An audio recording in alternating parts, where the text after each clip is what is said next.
이사야 32장 1절에서 4절과 8절 말씀을 다 같이 봉독하겠습니다.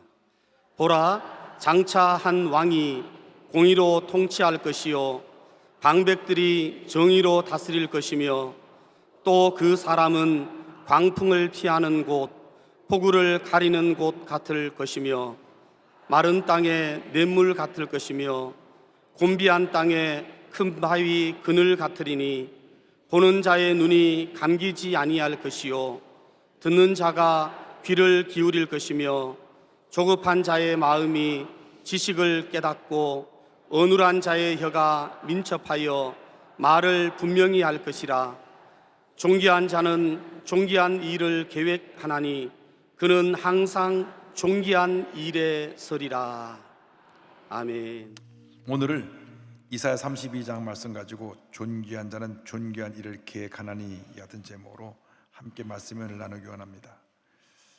제목을 한번 따라해 주시기 바랍니다. 존귀한 자는 존귀한 일을 계획하나니 존귀한 자는 존귀한 일을 계획하나니.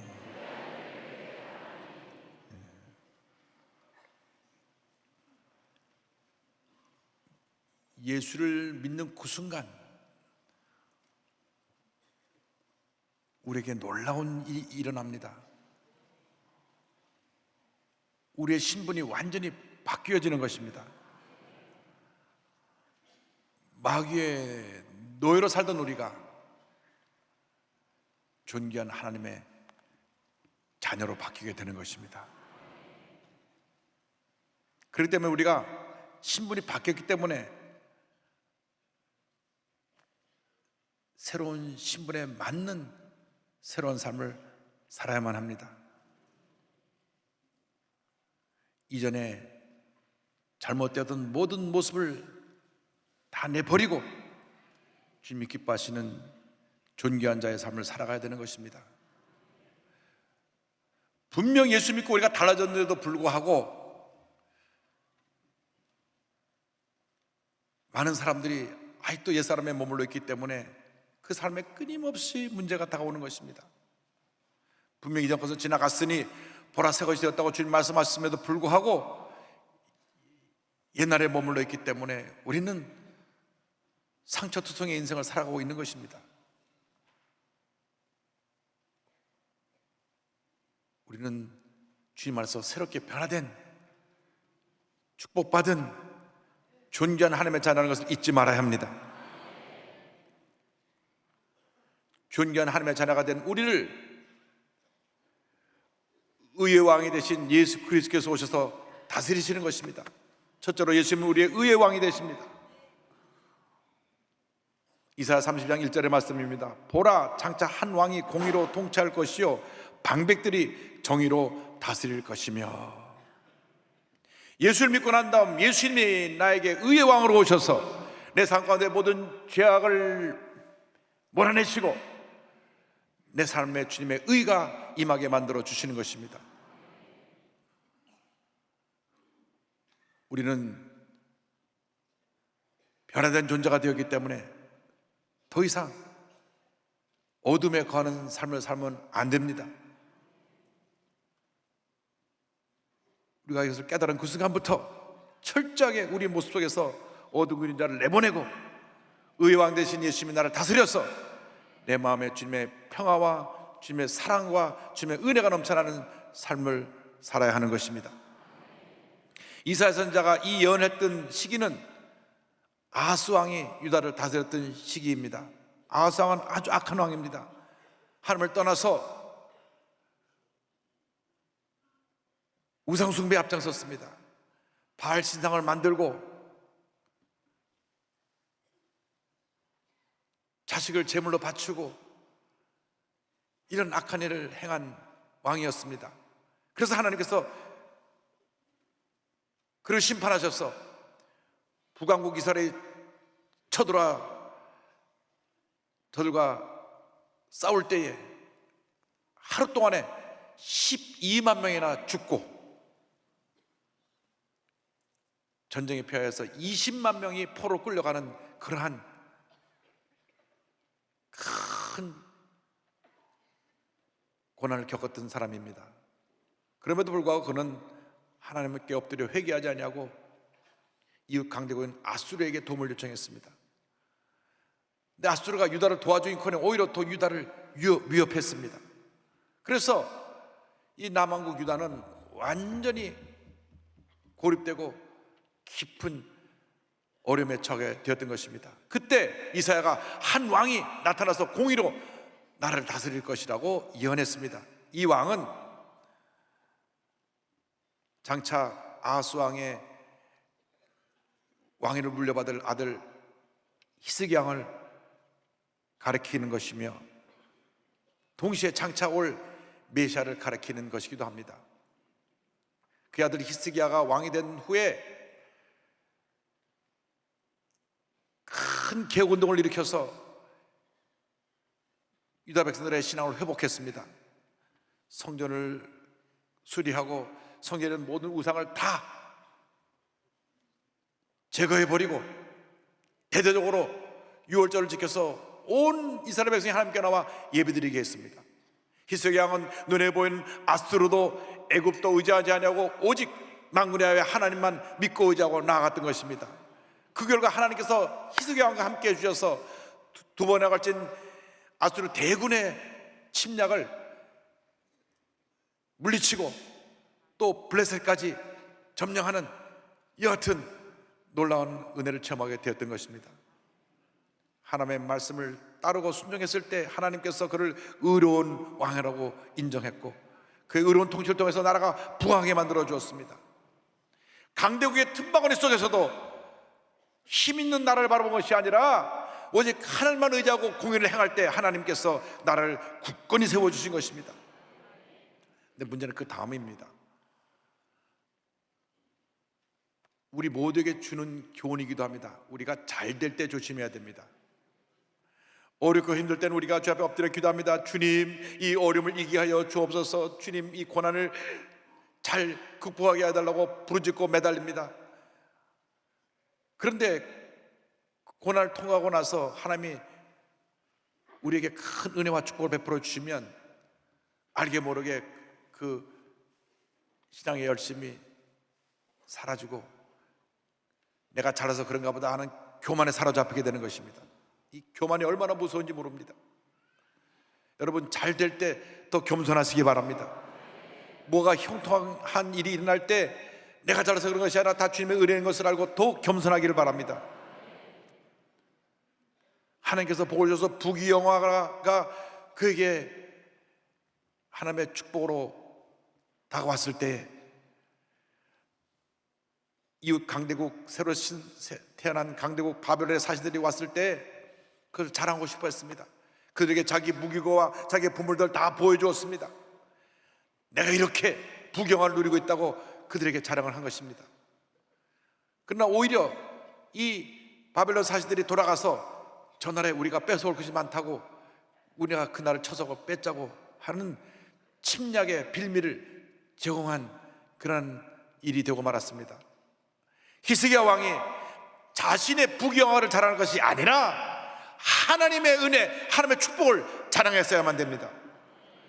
그래야 그는 공의의 왕이라는 것을 끝까지 유지할 수 있었는데 결국 그 성취가, 그 예언의 성취가 히스기야를 통해서 완전히 이루지 못하고 그 후에 다가올 메시아인 예수 그리스도에 의해서 이 공의의 왕에 대한 예언이 완전히 성취된 것입니다.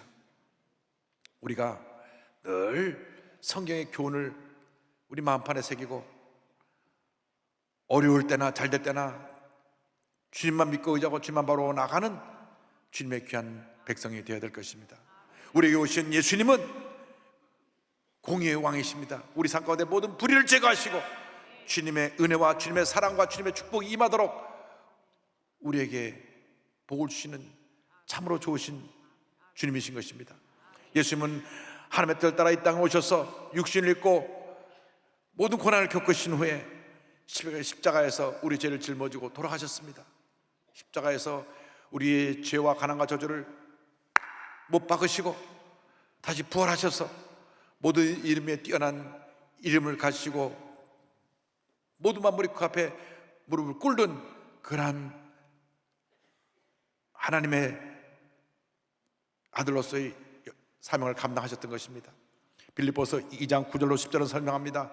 이러므로 하나님의 그를 지극히 높여 모든 이름 위에 뛰어난 이름을 주사 하늘에 있는 자들과 땅에 있는 자들과 땅 아래 있는 자들로 모든 무릎을 예수의 이름에 꿇게 하시고, 하나님의 뜻에 순종하는 것이 하나님의 공의입니다. 그래서 하나님의 뜻에 순종하는 자에게 하나님의 은혜가 임하고, 하나님의 뜻에 순종하지 않고 불행하는 자는 하나님의 심판하시는 것입니다. 시편 70편 2절을 말씀합니다. 그가 주의 백성을 공의로 재판하며 주의 가난한 자를 정의로 재판하리니, 70편 4절에 그가 가난한 자의 억울함을 풀어주며 궁핍한 자의 자손을 구원하며 압박하는 자를 꺾으리로다. 주님께서 불행한 자를 꺾어버리실 것입니다. 누가 여러분을 괴롭히고 힘들게 할 때 주님께 맡기시기 바랍니다. 불의를 행하는 자를 주님이 꺾으시는 것입니다. 공의의 주님이 우리와 함께하고 있기 때문에 지금 잠깐 내가 어려움 당하고 내가 억울한 일 당하는 것 같지만 반드시 주님의 때 모든 것이 바르게 되고 악한 자는 심판을 받고 우리가 하나님의 은혜가 임하게 되는 것입니다. 우리 하나님을 전적으로 믿고 의지할 때 주님을 우리를 지키시고 보호하시고 우리를 존귀한 자로 높여주시는 것입니다. 세상이 불의가 가득해서 억울한 일 당한 사람도 많고 상처 입은 사람도 많습니다. 우리가 그들에게 공의왕 대신 예수님을 전해야 됩니다. 예수님이 그 삶에 함께 하시면 모든 불의를 극복하고 주님의 은혜 가운데 승리의 삶을 살 수 있게 될 것입니다. 공의왕 대신 예수님께서 우리를 모든 죄와 저주와 절망에서 건져주시고 주님의 평안함으로 우리에게 넘치게 채워주실 것입니다. 나아가서 공의왕 대신 주님은 우리의 보호자가 되십니다. 우리를 보호하시고 인도하시는 참으로 좋으신 우리 주님이 되시는 것입니다. 이사야 32장 2절은 설명합니다. 또 그 사람은 광풍을 피하는 곳, 폭우를 가리는 곳 같을 것이며 마른 땅에 냇물 같을 것이며 곤비한 땅에 큰 바위의 그늘 같으리니, 예수님만이 진정한 우리의 보호자가 되시는 것입니다.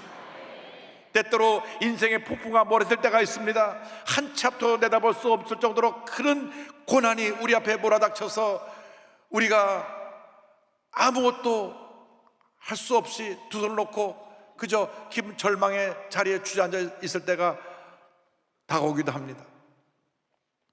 여러분, 이 세상에 문제 없는 사람이 누가 있습니까? 모두가 다 문제를 안고 있습니다. 겉으로는 웃고 아무 일 없는 것처럼 지내도 마음속에는 너도나도 크고 작은 문제와 아픔과 고민이 있는 것입니다. 그러나 기억해야 될 것은 이 세상에 그 누구도 그 무엇으로도 이 모든 것을 완전히 해결받지 못한다는 것입니다.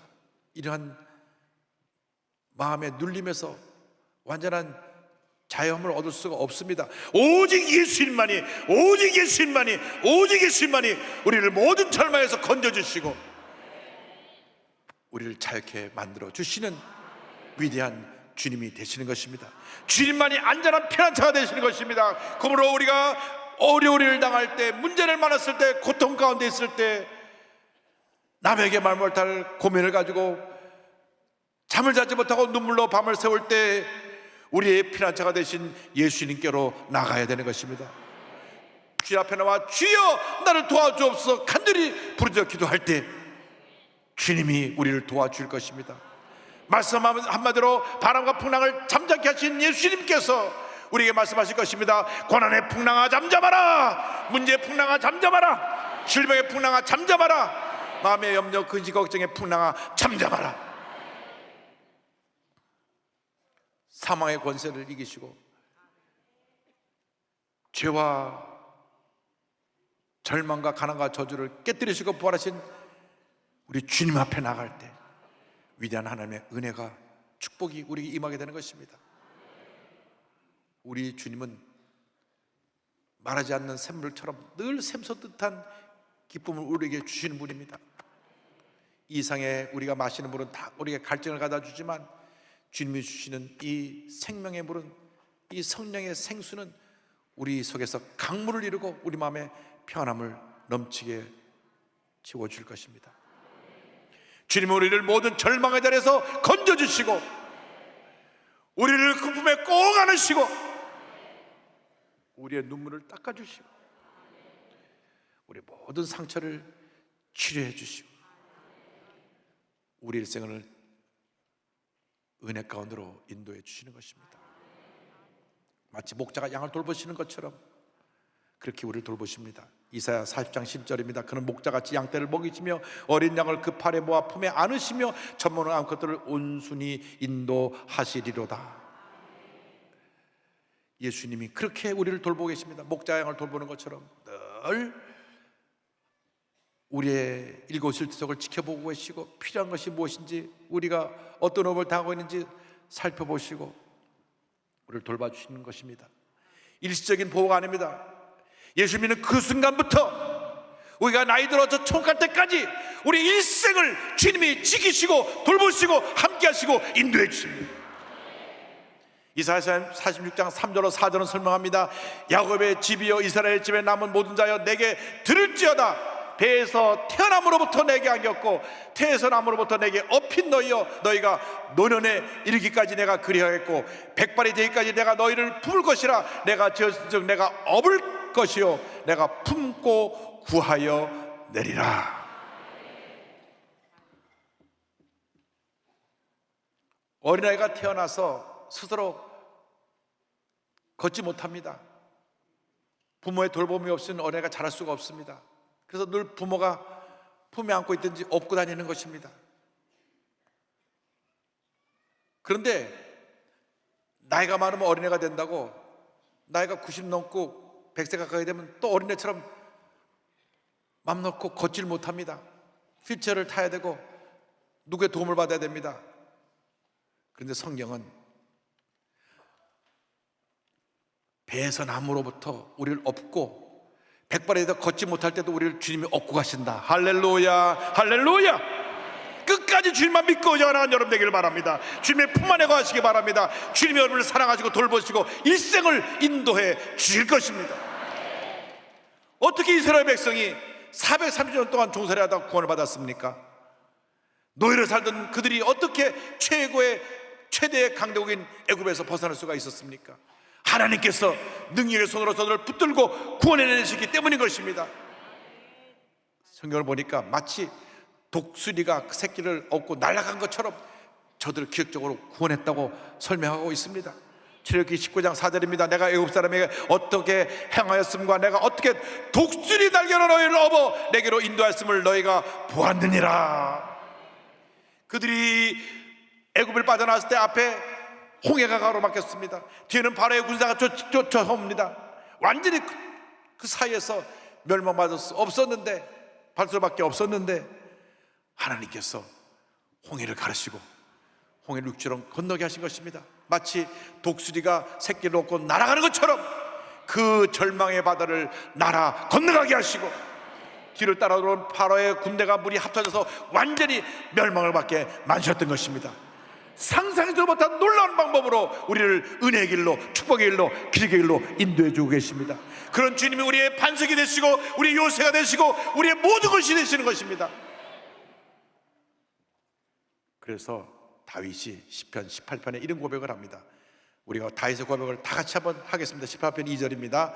야훼는 나의 반석이시요 나의 요새시요 나를 건지신 이시요 나의 하나님이시요 내가 그 안에 피할 나의 바위시요 나의 방패시요 나의 구원의 뿌리시요 나의 산성이시로다. 할렐루야. 주님이 우리의 반석이 되시고 요새가 되시고 구원자가 되시고 보호자가 되시고 승리자가 되시고 우리 인도자가 되시는 것입니다. 그러므로 주님 믿고 의지하고 나가면 염려할 것이 없습니다. 주님에게서 눈을 떼고 내 자신을 바라보니까 내가 절망하죠. 주님에서 눈을 떼고 사람을 바라보니까 내가 상처를 받죠. 주님에서 눈을 떼고 문제를 바라보니까 문제가 내게 더 깊어지는 것입니다. 그러므로 이제 우리는 눈을 딱 주님께 고정하고 주님만 바라보고 나가는 여러분 되시길 바랍니다. 주님이 한평생 여러분과 동행하시며 여러분을 존귀한 자로 세워주실 것입니다. 할렐루야.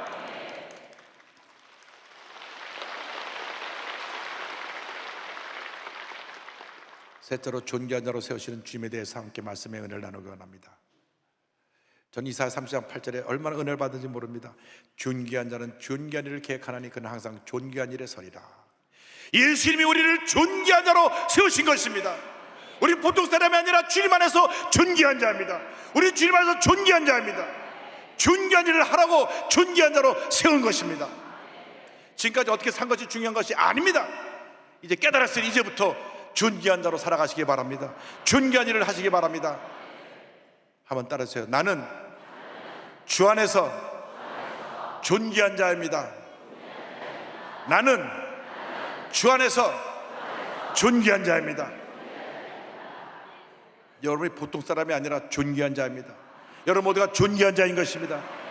예수 믿기 전에는 내 마음대로 살았지요. 내 뜻과 내 골대로 살았고 죄짓고 불의하고 방탕한 삶을 살았습니다. 그런데 예수 믿고 나서 우리가 존귀한 자가 되었는데도 아직도 그것을 깨닫지 못하고 옛 모습으로 사는 사람들이 종종 있습니다. 여러분 그 모습을 다 내던지기 바랍니다. 이미 존귀한 자가 된 것입니다. 하나님께서 예수님의 피값 주고 우리를 사셔서 존귀한 자로 세우셨으니 이제는 우리는 존귀한 자로 살아야 됩니다. 상처 입은 실패자가 아닙니다.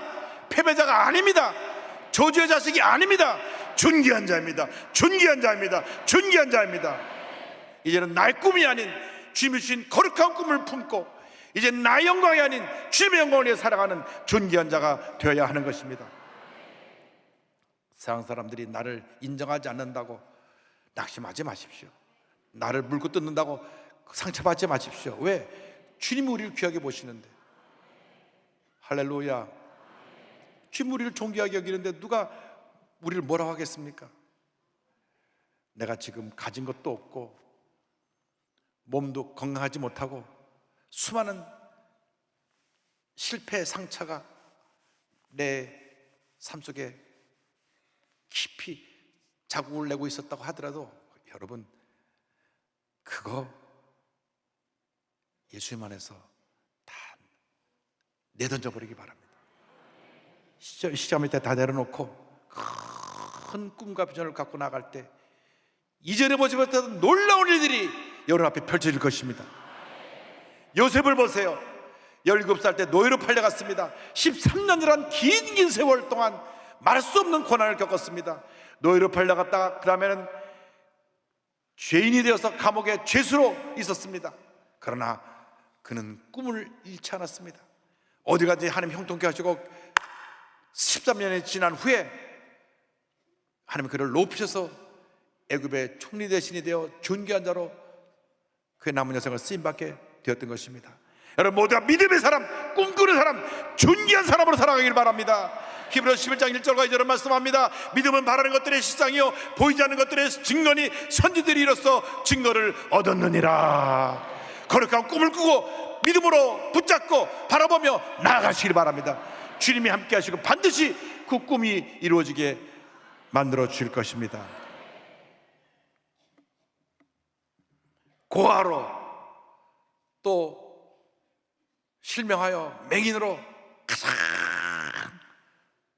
낮은 자리에 떨어졌던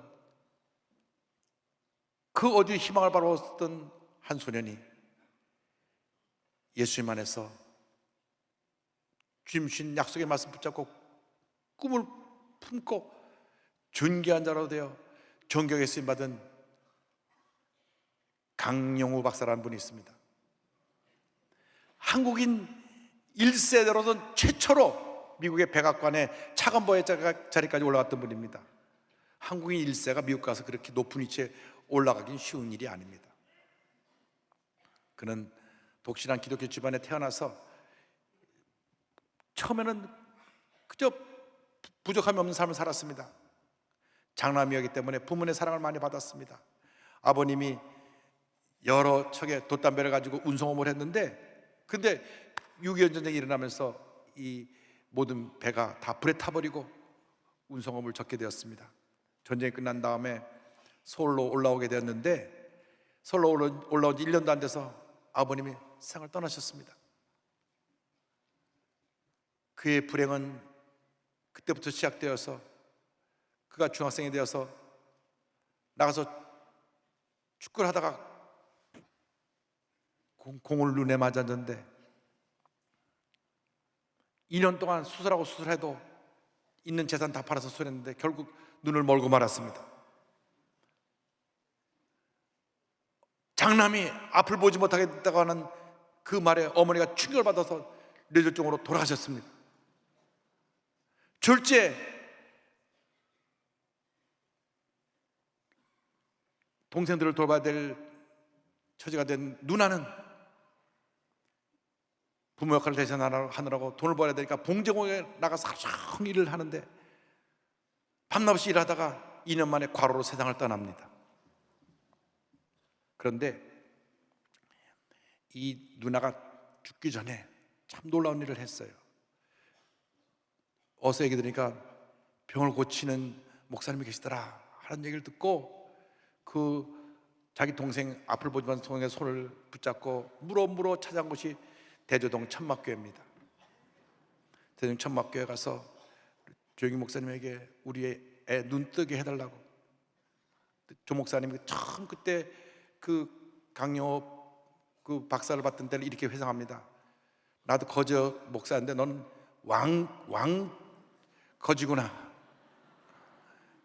완전 때 국물이 찌든 그런 옷을 남나게 입고 발발 떨면서 그냥 온몸으로 앞을 보지 못한 애가 왔는데 누나가 우리 애 눈 좀 뜨게 해달라고 그래서 기도하고 또 기도했습니다. 그런데 그 강영호 소년이 영의 눈이 떠졌습니다. 몇 번씩이나 그 하나님 앞에 부르짖었습니다. 왜 내게 이런 일이 있을 수가 있습니까? 왜 하필이면 납니까? 그런데 어느 날 하나님께서 말씀을 주셨습니다. 요한복음 9장 3절과 고린도후서 12장 9절을 말씀 주신 것입니다. 요한복음 9장은 날 때부터 앞을 보지 못하는 맹인에게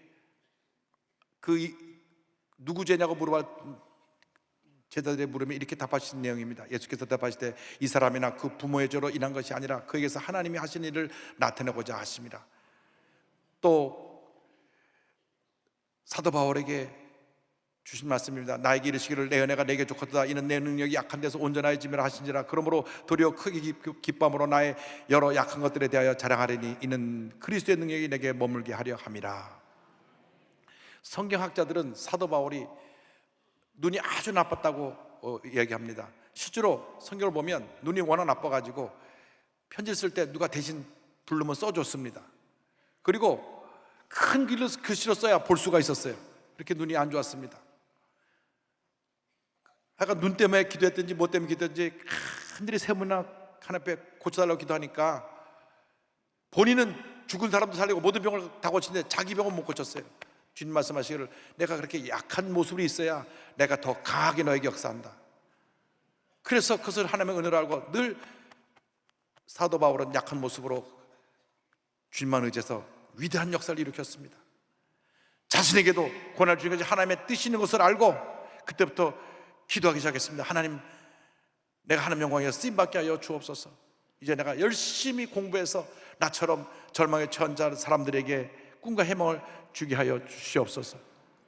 자기처럼 장애를 가진 사람을 돕겠다는 거룩한 꿈을 꾸고 공부를 열심히 해서 연세대학교 교육학과를 졸업하고 그 다음에 미국 피츠버그 대학에 가서 석사 박사를 받고 한국 사람으로 시각장애는 최초의 박사학위를 받았는데 한국에 돌아오려고 하니까 받아주는 대학이 없어요. 그런데 하나님께서 미국의 문을 열어주셔서 미국 대학에서 강의하게 하시고 그리고 부시 대통령 시절에 2001년부터 2009년까지 사성장군에 준하는 미국 백악관 국가장애인 정책 차관보를 맡아서 역임하면서 모든 장애인 정책을 세우고 유엔 세계장애위원회 부의장 겸 루즈벨트 재단 고문을 지내면서 세계장애인 복지 향상을 위해서 헌신한 귀한 일꾼이 됐습니다. 그는 눈을 뜨지 않은 것이 오히려 축복이었다고 말하면서 이렇게 고백을 합니다. 하나님께서 제 기도에 노로 응답하셔서 지금의 축복을 주셨습니다. 우리는 하나님이 기도에 노라고 응답하시면 내 기도는 왜 안 들어주시나 생각하고 원망합니다. 하지만 예스만 하나는 응답인 줄 알았는데 노가 먼 날 좋은 결과로 돌아왔습니다.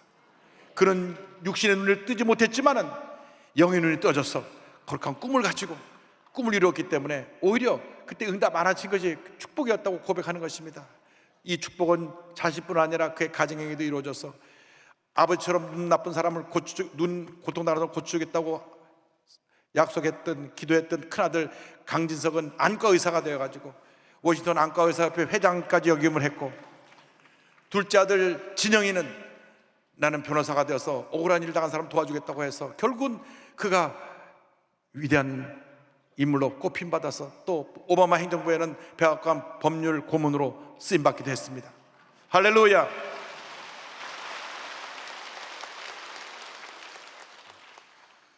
(2012년) 하나님의 부르심 받고 천국 간 강영호 박사님은 그의 유고작에서 이와 같이 고백합니다.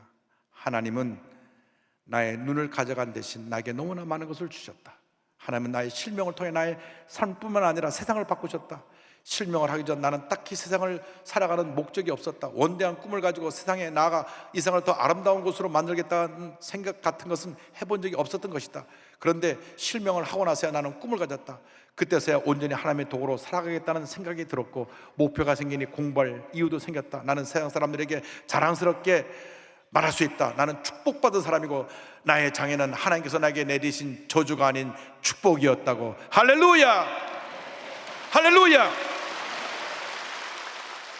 주님 안에서 위대한 믿음의 사람들이 되길 바랍니다. 존귀한 자로 여러분 부르셨으니 이제 남은 여생 존귀한 삶을 살아가는 여러분 되기를 바랍니다. 여러분을 하나님이 존귀한 자로 부르시고 존귀한 일을 하게 하셨습니다.